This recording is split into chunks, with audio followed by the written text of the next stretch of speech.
یہ محرم کے ساتھ کچھ ہمارے تاریخی مسائل بھی، تاریخی واقعات بھی وابستہ ہیں، اور ان تاریخی واقعات کا بھی اس محرم کے اوپر ایک اثر پڑا ہے۔ سب سے پہلا تاریخی حادثہ جو محرم کی شروع میں پیش آیا وہ حضرت سیدنا فاروق اعظم رضی اللہ تعالیٰ عنہ کی شہادت۔ حضرت فاروق اعظم رضی اللہ تعالیٰ عنہ جو نبی کریم صلی اللہ علیہ وسلم کے دوسرے خلیفہ،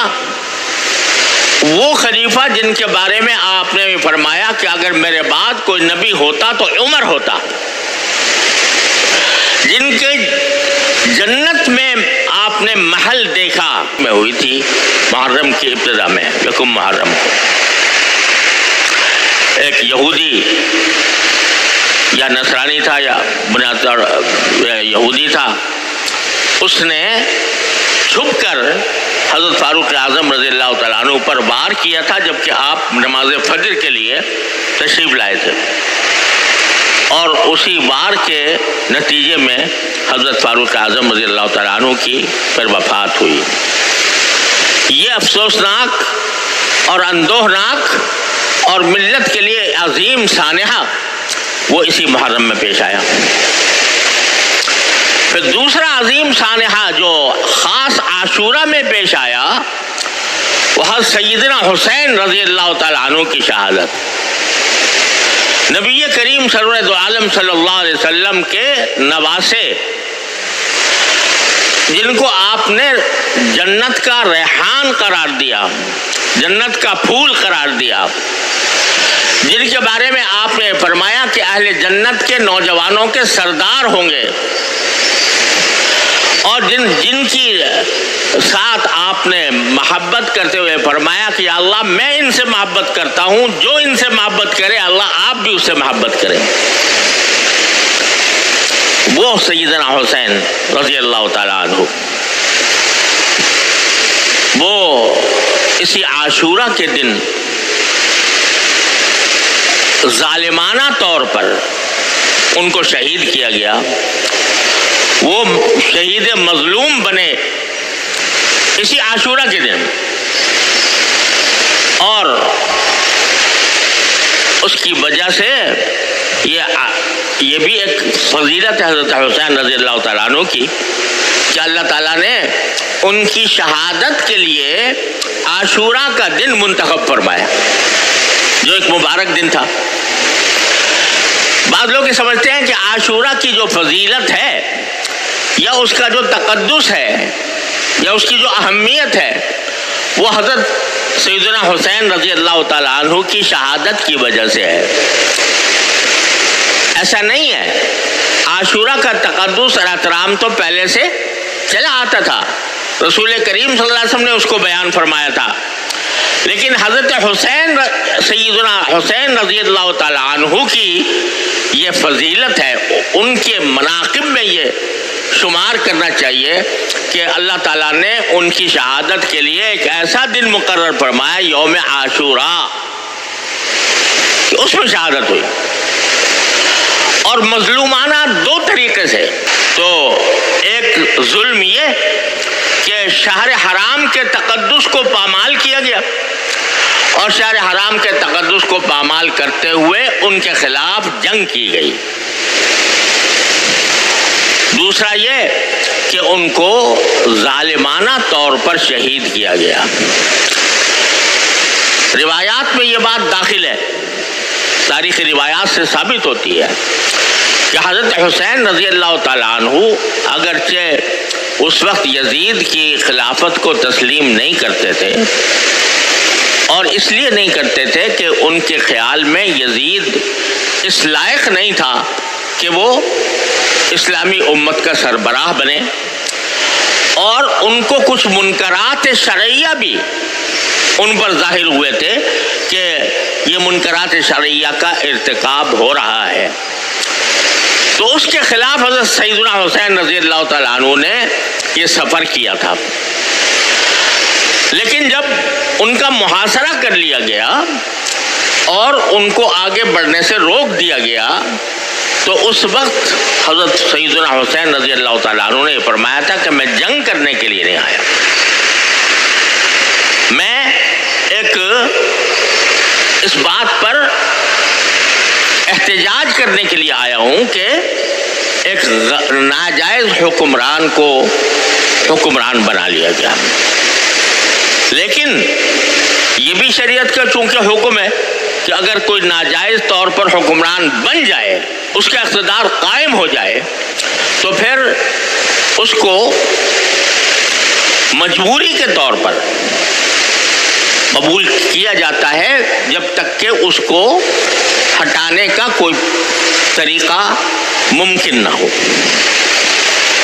تو اس لیے بعض روایات میں یہ آتا ہے کہ انہوں نے یہ پیشکش بھی کی تھی کہ میں خود یزید سے گفتگو کرنے کے لیے تیار ہوں، لیکن اس سب کے باوجود یزید نے جس کو گورنر بنایا ہوا تھا عبید اللہ بن زیاد، وہ حضرت حسین رضی اللہ تعالیٰ عنہ سے بات چیت پر آمادہ نہیں تھا، اور اس نے جنگ ٹھان لی اور ان اہل بیت کے اس قافلے پر اس نے حملہ کیا۔ نہ صرف حملہ کیا، دریائے فرات جو قریب بہتا تھا، دریائے فرات کا پانی ساری دنیا کو سیراب کرتا تھا، اس کا راستہ بند کر دیا تاکہ ان کو پانی نہ ملے۔ تو یہ ساری ظالمانہ حرکتیں عبید اللہ بن زیاد نے کی، اور پھر یزید نے اس کے اوپر اس کے خلاف کوئی کارروائی بھی نہیں کی۔ اس لیے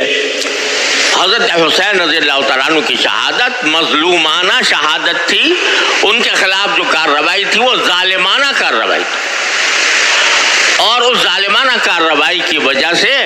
حضرت حسین رضی اللہ تعالیٰ عنہ کی شہادت کا وہ المناک سانحہ پیش آیا جس پر جتنا غم کا اظہار کیا جائے کم ہے۔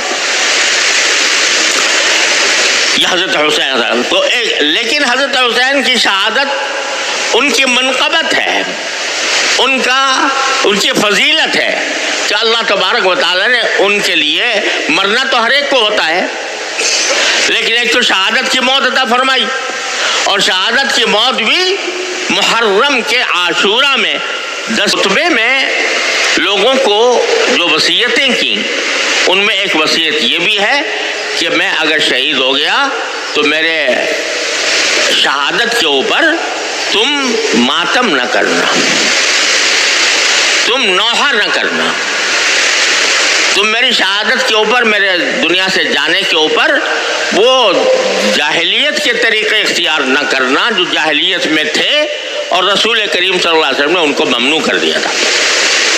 جاہلیت میں جب کسی کا انتقال ہوتا تھا تو جتنا بڑا آدمی ہے اسی کے حساب سے اس پر ماتم ہوتا تھا، اس کے گریبان چاک کیے جاتے تھے، اس میں خود سر پر مٹیاں ڈالی جاتی تھیں، اور خدا جانے کیا کیا حرکتیں، اور رو رو کر نوحہ کیا جاتا تھا۔ نوحہ کے معنی ہوتے ہیں کہ رو رو کر شعر پڑھنا، اور رو رو کر مرحوم کے فضائل و مناقب بیان کرنا، یہ نوحہ ہے۔ اور نبی کریم صلی اللہ علیہ وسلم نے جاہلیت کی ظاہر ہے کہ نواسے تھے رسول کریم صلی اللہ علیہ وسلم کے، آپ کے جگر گوشے تھے، آپ کی تعلیمات سے کیسے ذرہ برابر وہ انحراف فرما سکتے تھے؟ تو انہوں نے یہ خطبے کے اندر خود یہ وصیتیں فرمائیں۔ افسوس ہے کہ ان کی ساری وصیتوں کو پس پش ڈال کر ایسی رسمیں ایجاد کر لی گئیں کہ جس کے نتیجے میں خود نہ صرف رسول کریم صلی اللہ علیہ وسلم کے ارشادات کی نفی ہوتی ہے، اور ایک پورا طوفان برپا ہو جاتا ہے نوحوں کا اور ماتموں کا۔ بہرحال جو لوگ کرتے ہیں وہ جانے، ان کا کام جانے، لیکن مسلمان اہل سنت ہیں جو نبی کریم صلی اللہ علیہ وسلم کی سنت کے تابع ہیں، جو حضرت حسین رضی اللہ تعالیٰ عنہ کی وصیتوں کے تابع ہیں، ان کو اس قسم کی مجالس میں جہاں یہ نوحہ ہوتا ہو یا جہاں ان کے حضرت حسین کی وصیتوں کے خلاف ورزی کی جاتی ہو، وہاں ایک متبع سنت مسلمان کا کوئی گزر نہیں ہونا چاہیے، وہاں اس کی شرکت نہ ہونی چاہیے، کیونکہ رسول کریم صلی اللہ علیہ وسلم کا ارشاد ہے کہ جو شخص کسی ایک مجلس میں بیٹھتا ہے، کسی بڑی مجلس میں بیٹھتا ہے، چاہے بیٹھا ہی ہو، دیکھنے کے لیے بیٹھا ہو، تو اس کا شمار اسی مجلس کے لوگوں میں ہوگا۔ لہذا جو کر رہے ہیں وہ اپنے اعمال کے خود جواب دہ ہیں، اور ہمیں ان سے تعرض اس لیے نہیں کرنا کہ ہمیں اس کا حکم نہیں دیا گیا۔ یہ بعض لوگ سمجھتے ہیں کہ یہ جو رسول کریم صلی اللہ علیہ وسلم نے فرمایا کہ اگر کوئی منکر دیکھو تو پہلے اس کو اپنے ہاتھ سے روکنے کی کوشش کرو، اگر ہاتھ سے روکنے کی استطاعت نہ ہو تو زبان سے روکو، زبان سے استطاعت نہ ہو تو دل سے اس کو برا سمجھو۔ تو اس کی تفسیر اصل میں یہ ہے کہ جو صاحب اقتدار ہے، صاحب اقتدار نہیں، وہ اس کے لیے حکم کیا ہے کہ زبان سے اگر ضرورت ہو زبان سے روکو، اگر زبان کی بھی قدرت نہیں ہے تو پھر دل سے اس کو برا سمجھو۔ لہذا جو لوگ یہ رسمیں بجا لا رہے ہیں، نوحے کی، ماتم کی، جلوسوں کی، تعزیوں کی، جو کر رہے ہیں اس کے وہ اعمال کے خود ذمہ دار ہیں۔ ہم اس بات کے مکلف نہیں ہیں کہ ہاتھ سے جا کر ان کو روکیں یا ان سے لڑیں یا ان سے کوئی جنگ مول لیں یا ان کے اوپر حملے کریں یا ان کے ساتھ کوئی اشتعال انگیز کارروائی کریں۔ ہمارا کام یہ ہے کہ اس کو برا سمجھیں، غلط سمجھیں، لیکن پرامن رہیں۔ تو اس طرح یہ ایک اعتدال کا راستہ ہے جو شریعت نے ہمیں بتایا ہے، اسی اعتدال کے راستے پر قائم رہنے کی ضرورت ہے۔ اللہ تبارک و تعالیٰ اپنے فضل و کرم سے، اپنی رحمت سے ہمیں عاشورہ کی فضیلت کا حقدار بھی بنائے اور اس کی تقدس، اس کی برکات سے ہماری زندگیوں کو روشن فرمائے۔ وآخر دعوانا الحمدللہ۔